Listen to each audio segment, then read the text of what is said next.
Aquele profeta especificamente é uma pessoa que eu não considero uma pessoa em pleno gozo das suas faculdades psíquicas. Se tu olhares para ele, para as colocações dele, has de ver muita contradição. Isso, por exemplo, que ele afirma, é uma aberração.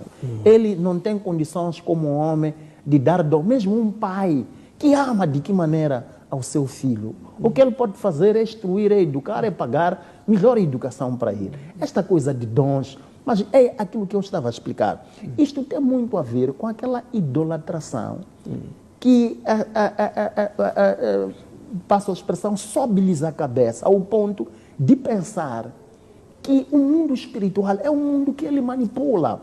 Ele pega este dom, dá, retira daqui, coloca a colar. Mas a própria congregação, as pessoas também que geralmente seguem essas pessoas, idolatram de tal maneira essas pessoas, reconhecem que, na verdade, são titulares daqueles poderes. Há pessoas, por exemplo, que, tendo uma determinada dificuldade, veja só, por exemplo, essa declaração que ele faz.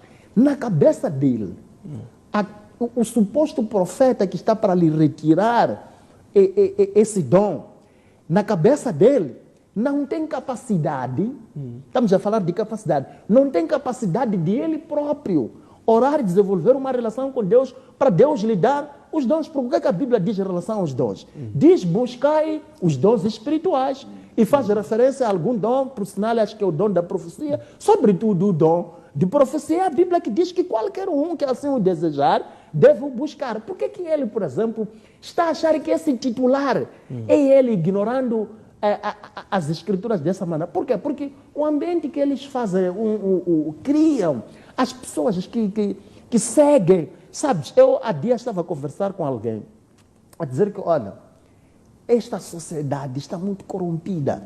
Existe multidão para seguir qualquer palhaço que aparece. Se eu apareço, por exemplo, aqui, abro uma igreja, ponho um véu e digo que eu sou Jesus Cristo de hoje. Mas há de existir naturalmente pessoas que vão repudiar, vão criticar, mas há de ver uma legião de pessoas também a me seguir. Então, isso existe, mas nós que conhecemos as Escrituras sabemos qual é a fonte das coisas de Deus. Quem é Ele, Deus? A fonte das coisas dele. Ele dá a quem Ele quer dar e retira onde Ele quer retirar. Temos a obrigação, vamos lhe dizer, moral, no mínimo, de dizer, olha, estás equivocado, se calhar há alguma coisa que altera o seu juízo normal, que consomes, ou qualquer outra coisa, mas não é razoável. E esse profeta, especificamente falando, se tu olhares para ele, tem muitos seguidores. E aqueles seguidores todos acreditam que ele é o depositório titular dos dons espirituais. E ele os dá e retira de onde ele quer.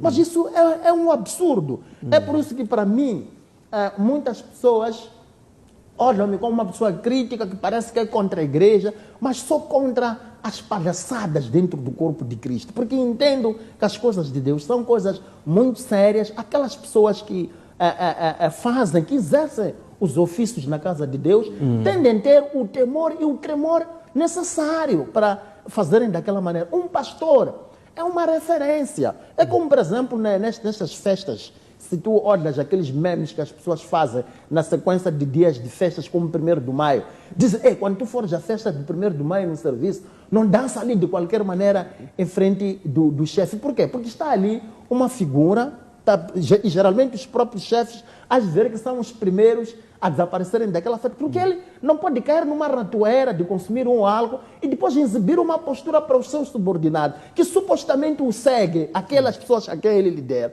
mostrar um comportamento que seja desviado. Quanto mais um líder espiritual tem de liderar pelo exemplo. Aquele versículo, por exemplo, diz, se tu desejas o episcopado, seja marido de uma única mulher, sejas uma pessoa irrepressível, porque significa o quê? É ser uma pessoa que socialmente, quando és avaliado, as pessoas não encontram mácula, não encontram razão para dizerem que és um mau exemplo. Tens que carregar essa cruz, tens que evitar até a aparência do mal. A própria Bíblia fala da aparência do mal. Veja só, é uma aparência, não é o mal, concretamente falando, mas é a aparência, é tu entrares numa situação que acabe parecendo que tu estás a colaborar com uma coisa que seja...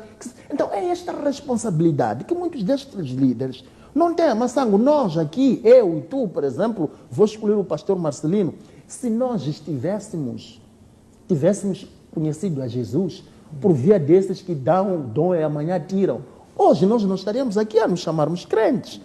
Estamos aqui a persistir como filhos de Deus, como servos de Deus, a procurar orientar. Por quê? Porque nos espelhamos em pessoas que são verdadeiramente fontes de conselho. Quando eu escorrego, cometo algum erro, vou ter, por exemplo, com o meu pai espiritual. Quando ele me repreende, é como o meu próprio pai biológico. Quando ele me chama, senta comigo e diz que isto está errado, eu posso não cumprir aquilo ali, mas o nível de respeito. Estes líderes atuais, tu não encontras aquilo, porque ele pode chamar a questão, por exemplo, da impactação. Te convencer de que você é do vazio, ele pode te impactar e amanhã também já estás a profetizar. Então, são questões que, para mim, não fazem sentido nenhum e critico e aproveito agora, apelar uma sangue para que pessoas vazias desta natureza, as plataformas, o teu programa, que é dos programas mais robustos do ponto de vista de debate cruzado de todos os ramos do saber, seja um programa filtrado, pelo menos para o domínio evangélico. As pessoas que tiverem que vir sentar no seu programa sejam pessoas que, de forma comprovada, tudo que vão tirar da boca seja algo que vai edificar. Eu iria emitir uma crítica direta para si. Se alguém vier sentar nessa cadeira a defender a ideia de que ele pode tirar dom de alguém, isso é um insulto, isso é um absurdo. Isso é um absurdo. Então, e isto resulta também de o quê? Da componente escola. Porque muitos destes jovens, quando nós aconselhamos, convidamos a eles para irem à escola, sabe? Ser um líder vazio que não sabe